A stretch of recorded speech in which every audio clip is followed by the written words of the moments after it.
Welcome back in Sailor 7 guys, and this is Lokinder Singh, and today we'll be discussing in a very important topic। और इसमें हम बात करेंगे कि आपकी बेवकूफ़ी क्या है एक कंपनी चूज करते समय। कोई all India merchant navy examination 2023 भैया आपने कोई फॉर्म भरा था?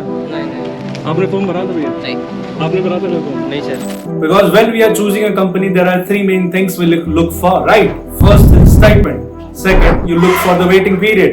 Third, you look for whether they have the good reputation or not. हम इतनी ही चीजें देखते हैं, लेकिन अभी जैसे आप you are preparing for August IMU CET and sponsorship exam, you have one more liberty to choose. वो क्या है? आप अपने कॉलेज अपने हिसाब से चूज कर सकते हैं। You can prepare accordingly so that at the end of the August, जब आप अगस्त बैच में एनरोल करें, उस टाइम पे आपके पास कम से कम 3-4 company it should be in your hand, you should be choosing from, right? तो आपके पास 3-4 ऐसी कंपनी होनी चाहिए जिनसे आप चूज करें। So you will be comparing it with your financial condition. अगर आपका फाइनेंशियल कंडीशन ठीक नहीं है, then how will you pay for Anglo Eastern जिसका फीस at least 8.5 लाख है? 8.5 लाख फीस कैसे भरोगे? अगर अभी आप तैयारी करना चालू करते हो तो उस टाइम पे आप चाहो तो IMU कैंपसेस भी जा सकते हो with sponsored by synergy and many other companies, है ना, जो IMU कैंपसेस लेती है। इस वीडियो में हम बात करेंगे कि कौन कौन से कॉलेज के कितने फेज है, सो दैट आप अभी से उसी हिसाब से तैयारी करना चालू करें and at the end of the year ऐसा ना हो कि आपके पास वहां पे लोन लेने के वांदे पड़ जाए कि सर मेरे को डीएनएस करना है, इस कंपनी में हो गया, from which bank I should be taking loan from. इतना क्यों सोचना है? If you can prepare accordingly और आप अच्छे कंपनी में जा सकते हो। अगर आप सिनर्जी में हो गए, अगर आप HIMT में भी आ गए, उसकी फीस 5.5 लाख है, but it's way better than 8.5 lakhs। तो स्टार्ट करते हैं। फर्स्ट जो सबसे हाईएस्ट लेती है वो दो कंपनीज हैं, दैट इज एंग्लो ईस्टर्न और एक सिम्स है। अब एंग्लो ईस्टर्न की फीस जो है इट इज 8.6 लाख, मतलब 8,60,000। उनमें से जो है 7,80,000 उनकी फीस होती है और 40,000 उनका जो IMU को जो फीस पे करना पड़ता है IMU को for the documentation and all, जो आपके मार्कशीट वगैरह निकालती है, तो उसके लिए 40,000 वहां लग जाते हैं। और ये सब पे वगैरह करने के बाद it sums up to 8,60,000। Okay, तो ये पहले पे आ गया। अब दूसरे पे यू हैव सिम्स, जो समुद्रा इंस्टीट्यूट है, वो भी 8.5 लाख रुपए लेती है और 40,000 इसमें भी इंक्लूड है। अब ये दो हो गए सबसे टॉप मोस्ट, जो सबसे ज्यादा फीस लेती है। अब इसके बाद कौन सी कंपनी है जो इससे कम लेती है, फिर कौन से कॉलेज है? दैट इज IMI, जो इंटरनेशनल अपनी नोएडा है, जो IMI नोएडा में है। वो कितने फीस लेती है? वो लेती है 7,07,000 के अराउंड, 7,07K के अराउंड लेती है। And next if you come to it is great eastern, जो जीन्स करके उनका जो ग्रेट ईस्टर्न का जो मैरिटाइम कॉलेज है, वो जो ग्रेट ईस्टर्न है वो लेती है 6.5 लाख के आसपास। अगर आप अगले की बात करें, दैट इज टोलानी। अब टोलानी कितने लेती है? Tolani also takes around 6.5 lakhs and जिनमें 40,000 इंक्लूड होते हैं। Now next one is SCI, जो SCIMT है अपने पवई में है, मुंबई में। वो शिपिंग कॉर्पोरेशन कितने लेती है? 6.2 lakhs, वो लेती है 6.2 लाख।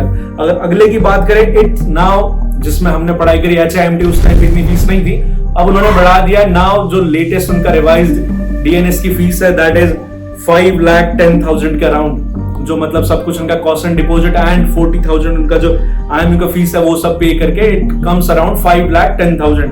अब अगले की बात करें, इट इज TS रहमान जो है 4,15,000 के आसपास चार्ज करती है। And next the cheapest one, that is IMU campus, जो आपके 4 IMU कैंपस है, वो कितने चार्ज करते हैं? 2,75,000। ये सारी जो मैंने शायद 1-2 कंपनी या फिर 1-2 कॉलेज भूल गया हूँ, बिकॉज मेरे पास एक्यूरेट वैल्यू नहीं थी। जिन बच्चों से मैंने पूछा वो इन कॉलेज में नहीं थे। Like I have not covered MET institution, I have not covered SISL, तो इनके भी अराउंड SISL के 6.2 लाख के आसपास होता है और एमएट के भी आई थिंक 5 लाख के अराउंड एमएट का भी होता है। इससे ज्यादा हो सकता है, I am not sure about that. लेकिन इन दोनों कॉलेजेस के अलावा बाकी के I am sure, I have done my thorough research और मैंने बच्चों से भी पूछा है, तो ये सारे कॉलेजेस के जो फीस है इस हिसाब से हैं।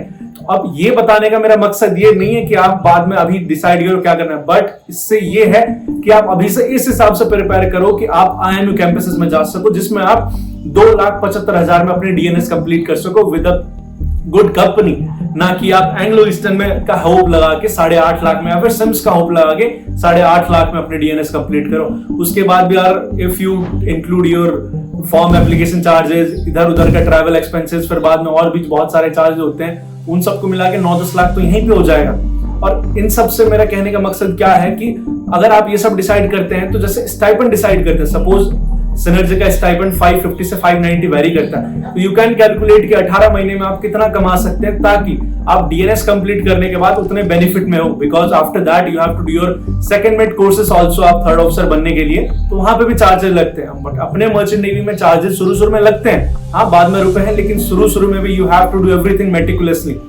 ये सारी चीजें किसी और चैनल ने नहीं बताई होंगी, लेकिन I just want welfare of you all, और मैं चाहता हूं कि आप ये सारी चीजें खुद से डिसाइड करें। डू अ थॉरो रिसर्च की कौन सी कंपनी, ऐसे 3-4 कॉलम बनाइए, लाइक मैंने फीस बता दिया है। In one column right the fees, another column right the reputation, another column right the stipend कि स्टाइपेंड कितनी है, और अनदर कॉलम राइट कि उनका जो अपने स्टाइपेंड के साथ आप इतना माइनस करके इतने बेनिफिट में होंगे, और सेकंड मेट की कोर्सेज भी कर सकते होंगे, एंड घर वगैरह चलाने के लिए भी you will be having that much money.